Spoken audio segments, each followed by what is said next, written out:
ब्रह्ममुरारिसुरार्चितलिङ्गं निर्मलभासितशोभितलिङ्गम् जन्मजदुःखविनाशकलिङ्गं तत्प्रणमामि सदा शिवलिङ्गम् देवमुनिप्रवरार्चितलिङ्गं कामदहनकरुणाकरलिङ्गम् रावणदर्पविनाशनलिङ्गं तत्प्रणमामि सदा शिवलिङ्गम् सर्वसुगन्धसुलेपितलिङ्गं बुद्धिविवर्धनकारणलिङ्गं सिद्धसुरासुरवन्दितलिङ्गं तत्प्रणमामि सदा शिवलिङ्गम् कनकमहामणिभूषितलिङ्गं फणिपतिवेष्टितशोभितलिङ्गम् दक्षसुयज्ञविनाशनलिङ्गं तत्प्रणमामि सदा शिवलिङ्गम् कुङ्कुमचन्दनलेपितलिङ्गं पङ्कजहारसुशोभितलिङ्गम् सञ्चितपापविनाशनलिङ्गं तत्प्रणमामि सदा शिवलिङ्गम्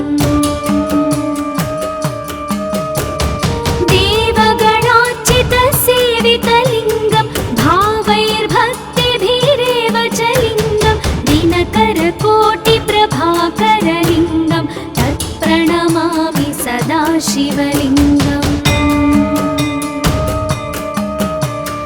अष्टदलोपरिवेष्टितलिङ्गं सर्वसमुद्भवकारणलिङ्गम्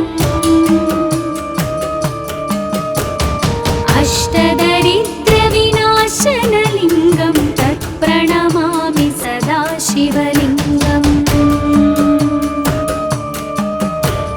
सुरगुरुसुरवरपूजितलिङ्गं सुरवनपुष्पसदार्चितलिङ्गम् परात्परं परमात्मकलिङ्गं तत्प्रणमामि सदा शिवलिङ्गम् तत्प्रणमामि सदा शिवलिङ्गम् तत्प्रणमामि सदा शिवलिङ्गम् लिङ्गाष्टकमिदं पुण्यं यः पठेत् शिवसन्निधौ शिवलोकमवाप्नोति शिवेन सह मोदते।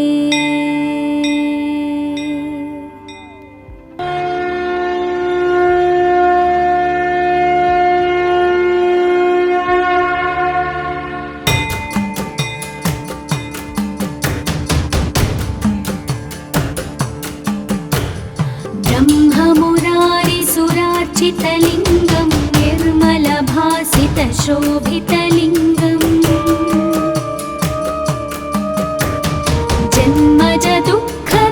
जन्मजदुःखविनाशकलिङ्गं तत्प्रणमामि सदा शिवलिङ्गम् देवमुनिप्रवरार्चितलिङ्गं कामदहनकरुणाकरलिङ्गम् रावणदर्पविनाशनलिङ्गं तत्प्रणमामि सदा शिवलिङ्गम् सर्वसुगन्धसुलेपितलिङ्गं बुद्धिविवर्धनकारणलिङ्गं सिद्धसुरासुरवन्दितलिङ्गं तत्प्रणमामि सदा शिवलिङ्गम् कनकमहामणिभूषितलिङ्गं फणिपतिवेष्टितशोभितलिङ्गम् दक्षसुयज्ञविनाशनलिङ्गं तत्प्रणमामि सदा शिवलिङ्गम् कुङ्कुमचन्दनलेपितलिङ्गं पङ्कजहार सुशोभितलिङ्गम् सञ्चितपापविनाशनलिङ्गं तत्प्रणमामि सदा शिवलिङ्गम् देवगणार्चितसेवितलिङ्गं भावैर्भक्तिभिरेव च लिङ्गं दिनकरकोटिप्रभाकरलिङ्गं तत्प्रणमामि सदा शिवलिङ्गम् अष्टदलोपरिवेष्टितलिङ्गं सर्वसमुद्भवकारणलिङ्गम् अष्टदरिद्रविनाशनलिङ्गं तत्प्रणमामि सदा शिवलिङ्गम्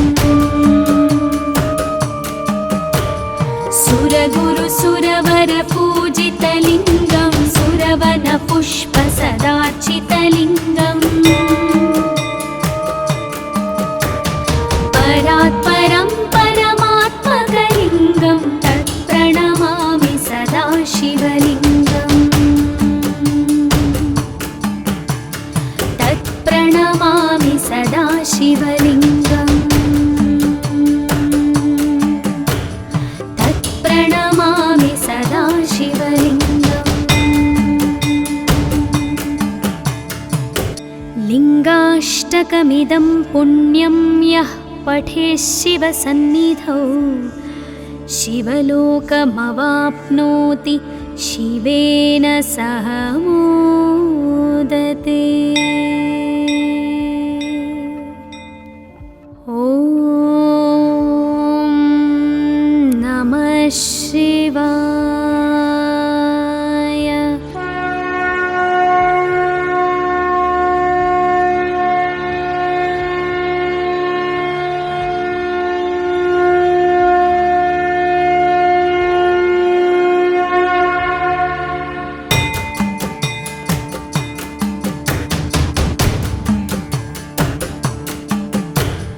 ब्रह्ममुरारिसुरार्चितलिङ्गं निर्मलभासितशोभितलिङ्गम्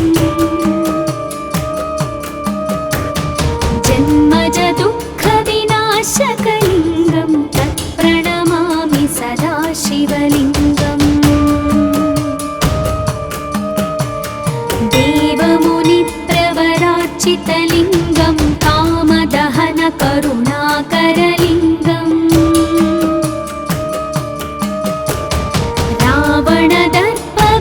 रावणदर्पविनाशनलिङ्गं तत्प्रणमामि सदा शिवलिङ्गम् सर्वसुगन्धसुलेपितलिङ्गं बुद्धिविवर्धनकारणलिङ्गं सिद्धसुरासुरवन्दितलिङ्गं तत्प्रणमामि सदा शिवलिङ्गम् कनकमहामणिभूषितलिङ्गं मणिपतिवेष्टितशोभितलिङ्गम् दक्षसुयज्ञविनाशनलिङ्गं तत्प्रणमामि सदा शिवलिङ्गम् कुङ्कुमचन्दनलेपितलिङ्गं पङ्कजहार सुशोभितलिङ्गम् सञ्चितपापविनाशनलिङ्गं तत्प्रणमामि सदा शिवलिङ्गम् देवगणार्चितसेवितलिङ्गं भावैर्भक्तिभिरेव च लिङ्गं दिनकरकोटिप्रभाकरलिङ्गं तत्प्रणमामि सदा शिवलिङ्गम् अष्टदलोपरिवेष्टितलिङ्गं सर्वसमुद्भवकारणलिङ्गम्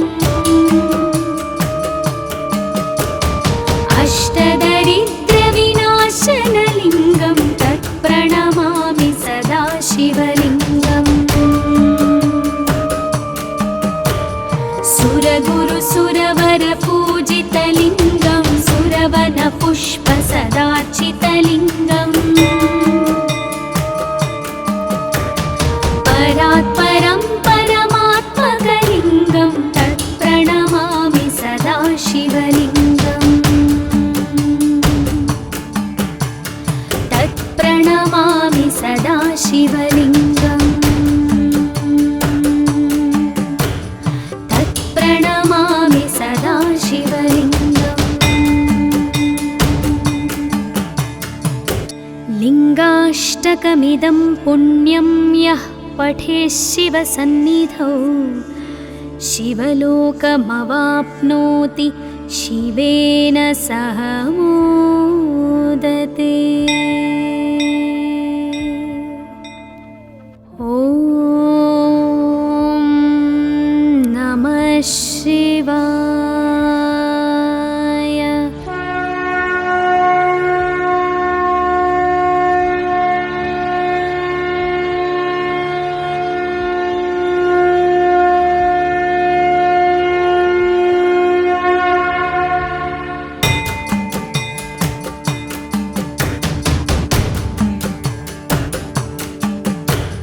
ब्रह्ममुरारिसुरार्चितलिङ्गं निर्मलभासितशोभितलिङ्गम् जन्मजदुःखविनाशकलिङ्गं तत्प्रणमामि सदा शिवलिङ्गम् देवमुनिप्रवरार्चितलिङ्गं कामदहनकरुणाकरलिङ्गम् रावणदर्पविनाशनलिङ्गं तत्प्रणमामि सदा शिवलिङ्गम् सर्वसुगन्धसुलेपितलिङ्गं बुद्धिविवर्धनकारणलिङ्गं सिद्धसुरासुरवन्दितलिङ्गं तत्प्रणमामि सदा शिवलिङ्गम् कनकमहामणिभूषितलिङ्गं फणिपतिवेष्टितशोभितलिङ्गम् दक्षसुयज्ञविनाशनलिङ्गं तत्प्रणमामि सदा शिवलिङ्गम् कुङ्कुमचन्दनलेपितलिङ्गं पङ्कजहारसुशोभितलिङ्गम् सञ्चितपापविनाशनलिङ्गं तत्प्रणमामि सदा शिवलिङ्गम् देवगणार्चितसेवितलिङ्गं भावैर्भक्तिभिरेव च लिङ्गं दिनकरकोटिप्रभाकरलिङ्गं तत्प्रणमामि सदा शिवलिङ्गम्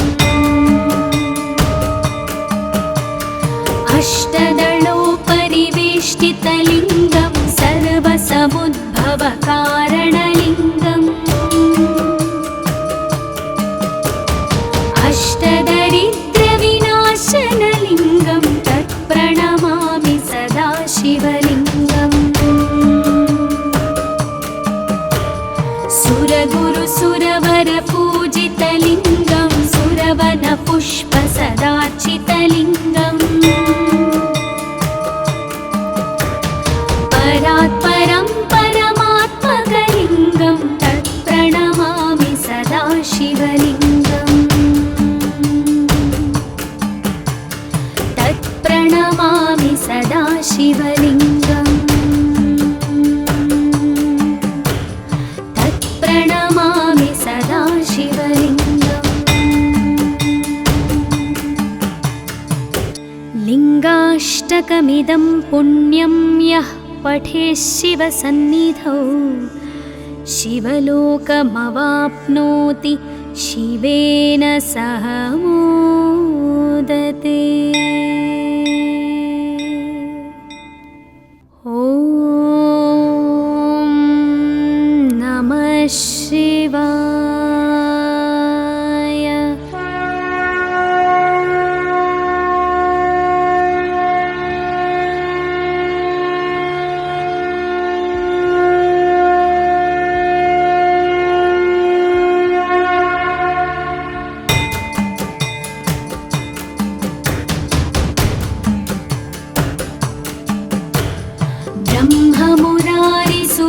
निर्मलभासितलिङ्गं निर्मलभासितशोभितलिङ्गम्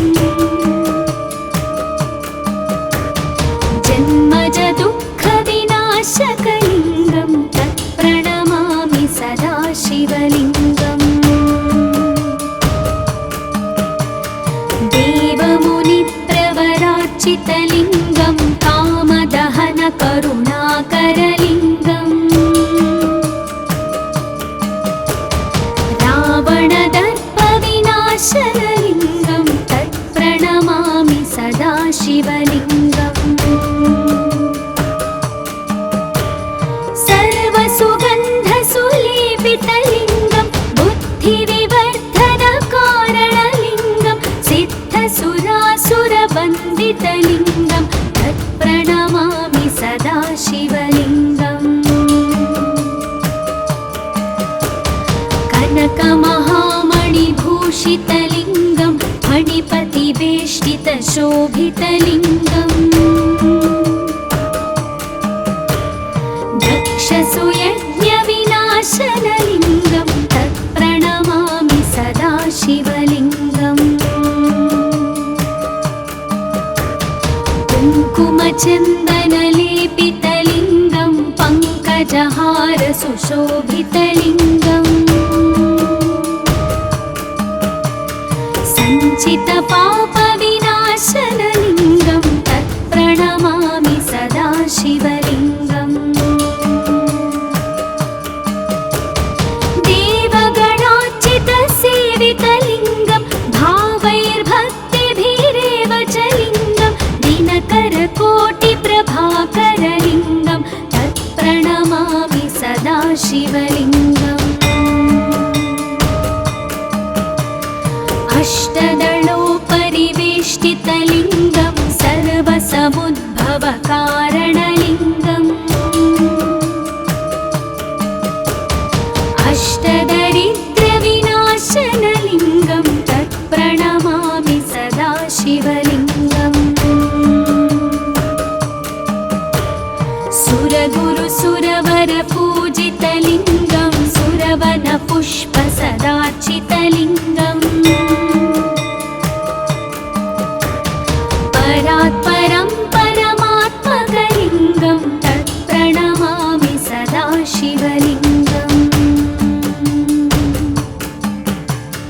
तत्प्रणमामि सदा शिवलिङ्गम् तत्प्रणमामि सदा शिवलिङ्गम् लिङ्गाष्टकमिदं पुण्यं यः पठेत् शिवसन्निधौ शिवलोकमवाप्नोति शिवेन सह मोदते। ॐ नमः शिवाय।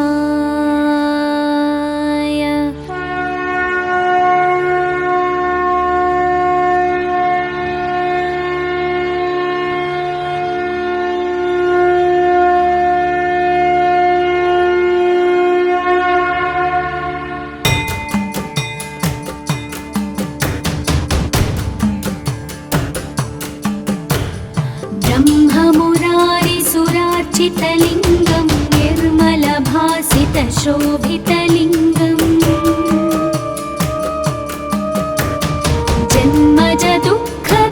जन्मजदुःखविनाशकलिङ्गं तत्प्रणमामि सदा शिवलिङ्गम् देवमुनिप्रवरार्चितलिङ्गं कामदहनकरुणाकरलिङ्गम् रावणदर्पविनाशनलिङ्गं तत्प्रणमामि सदा शिवलिङ्गम् सर्वसुगन्धसुलेपितलिङ्गं बुद्धिविवर्धनकारणलिङ्गं सिद्धसुरासुरवन्दितलिङ्गं तत्प्रणमामि सदा शिवलिङ्गम् कनकमहामणिभूषितलिङ्गं मणिपतिवेष्टितशोभितलिङ्गम्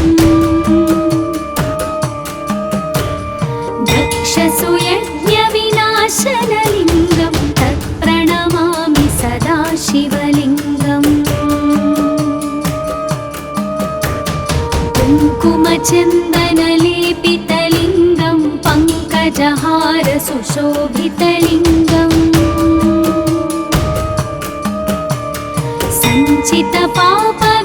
सञ्चितपापविनाशनलिङ्गं तत्प्रणमामि सदा शिवलिङ्गम्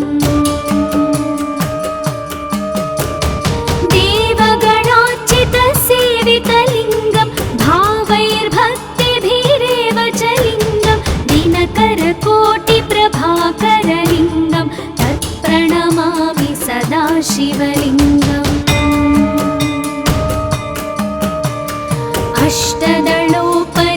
अष्टदलोपरिवेष्टितलिङ्गं सर्वसमुद्भवकारणलिङ्गम्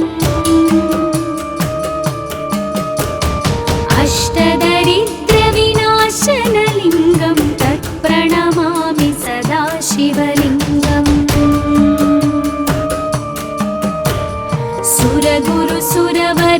सुरगुरुसुरवरपूजितलिङ्गं सुरवनपुष्पसदार्चितलिङ्गम् परात्परं परमात्मकलिङ्गं तत्प्रणमामि सदा शिवलिङ्गम् तत्प्रणमामि सदा शिवलिङ्गम् तत्प्रणमामि सदा शिवलिङ्गम् लिङ्गाष्टकमिदं पुण्यं यः पठेत् शिवसन्निधौ शिवलोकमवाप्नोति शिवेन सह